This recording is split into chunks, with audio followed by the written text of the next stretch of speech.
Have you been diagnosed with high blood pressure and given up on exercise entirely? Or are you terrified that working out might make your blood pressure spike dangerously high? What I'm about to share with you today will completely transform your perspective. Surprisingly, exercise isn't optional for hypertension patients. It's absolutely essential. The right exercise program can naturally lower your blood pressure as effectively as medication. And the science proves it beyond any doubt. The American Heart Association published groundbreaking research showing that hypertension patients who engaged in regular exercise experienced an average reduction of 4 to 9 millimeters of mercury in systolic blood pressure. Even more remarkable is that this effect rivals some blood pressure medications. Johns Hopkins Medical School researchers took this further, demonstrating that a structured 16-week exercise program reduced participants' blood pressure by an average of 6 to 7 millimeters of mercury, which translates to a 20% reduction in cardiovascular disease risk. However, here's the critical point that could save your life. Not just any exercise will do. Hypertension patients require specially designed exercise protocols, and the wrong type of exercise can actually cause dangerous blood pressure spikes. So what exactly are the safest yet most effective exercises for people with high blood pressure? Today, I'm revealing 5 miraculous exercise methods and their precise implementation strategies. The first and most powerful exercise for hypertension patients is aerobic exercise, specifically brisk walking. This isn't just gentle strolling. This is purposeful, heart-strengthening movement that can transform your cardiovascular health.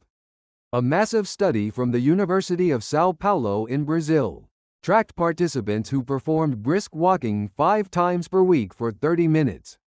After just 12 weeks, they experienced an astounding 8 millimeters of mercury reduction in systolic pressure and 6 millimeters of mercury reduction in diastolic pressure. The mechanisms behind brisk walking's blood pressure benefits are fascinating. Regular walking strengthens your heart muscle, enabling it to pump blood more efficiently with less effort. It improves arterial flexibility, allowing blood to flow more smoothly through your vessels. Walking also reduces sympathetic nervous system activity, which decreases the constriction of blood vessels. Additionally, this exercise stimulates the release of nitric oxide from endothelial cells, causing blood vessels to dilate and pressure to drop. The proper brisk walking technique is crucial for maximum benefit. Start with a 5-minute gentle warm-up walk. Then increase your pace to 60 to 70% of your maximum heart rate. This corresponds to a conversational pace where you can speak in complete sentences, but feel slightly breathless. If you can chat as easily as sitting at home, you're walking too slowly. If you're gasping between every word, you're pushing too hard. Begin with 15-minute sessions and gradually progress to 30 minutes. Aim for 5 days per week initially, with a minimum of 3 sessions to see meaningful results. Always conclude with a 5-minute cool-down walk. This progression prevents your cardiovascular system from being overwhelmed, while building endurance systematically. The second essential exercise that produces remarkable results is swimming or aquatic exercise. The effects of water-based exercise are truly extraordinary for hypertension patients. Researchers at the University of Rome conducted a comprehensive study where participants swam 3 times weekly for 45 minutes. After 16 weeks, they achieved an incredible 12 millimeters of mercury reduction in systolic pressure and 7 millimeters of mercury reduction in diastolic pressure. Swimming's unique benefits come from water's physical properties. Water pressure naturally improves circulation, while buoyancy reduces joint stress completely. Swimming engages every major muscle group, while maintaining cardiovascular gentleness. The cooler water temperature also prevents dangerous overheating that could spike blood pressure during exercise. For beginners, start with water walking in chest-deep water. Simply walk forward, backward, and sideways, or march in place while lifting your knees. These movements alone provide substantial cardiovascular benefits. As you build confidence, progress to basic swimming strokes, beginning with freestyle, then backstroke, Then breaststroke. Maintain water temperature between 78 to 82 degrees Fahrenheit for optimal safety. Keep your intensity at the same conversational level as brisk walking. Remember to hydrate adequately and perform gentle stretches after swimming. The third crucial component is low-intensity resistance training. Many people incorrectly believe hypertension patients should avoid strength training entirely. But properly performed low-intensity resistance exercise actually helps lower blood pressure. Queen's University in Canada demonstrated that participants performing low-intensity resistance training 3 times weekly achieved a 5 mm of mercury reduction in systolic pressure and 3 mm of mercury reduction in diastolic pressure after just 12 weeks. Low-intensity resistance training improves blood pressure through multiple pathways. Increased muscle mass elevates metabolic rate and improves insulin sensitivity, both crucial for blood pressure regulation.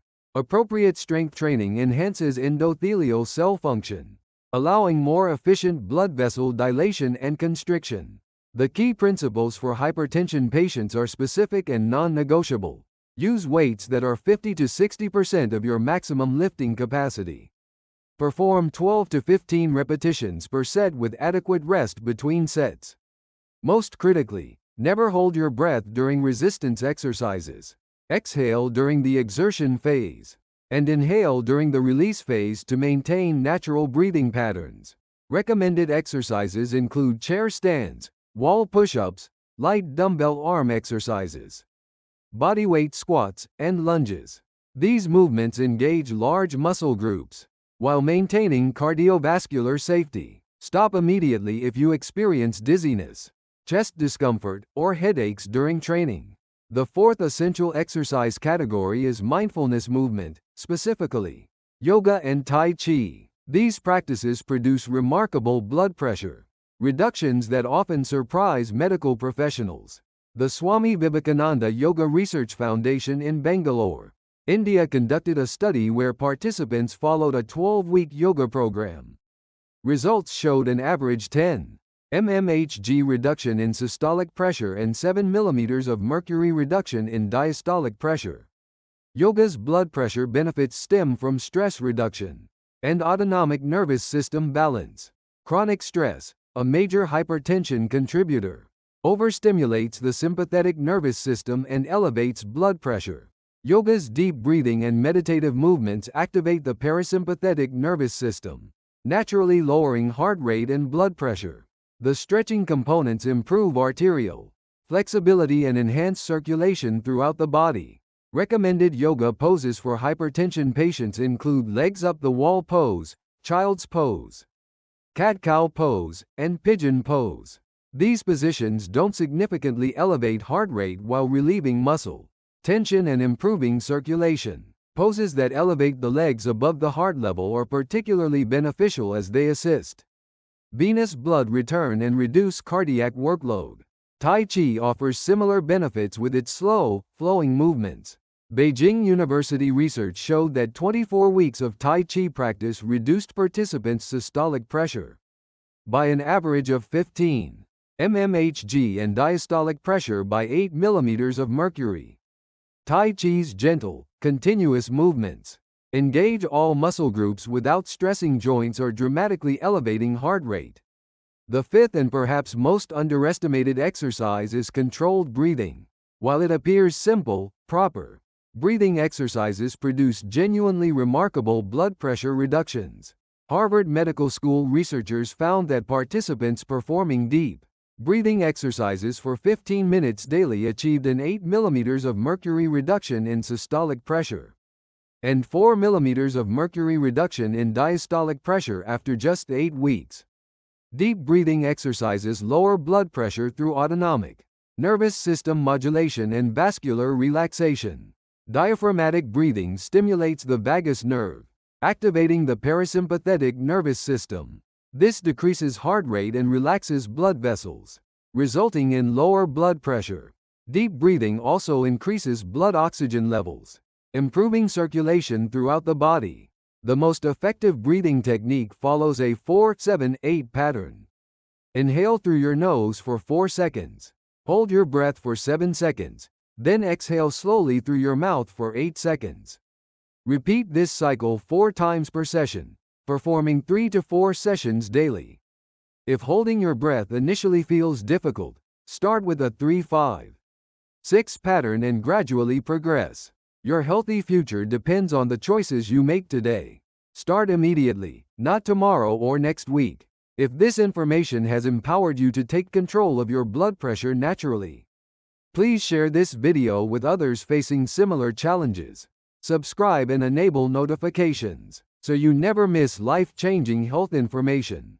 Your journey to normal blood pressure starts right now.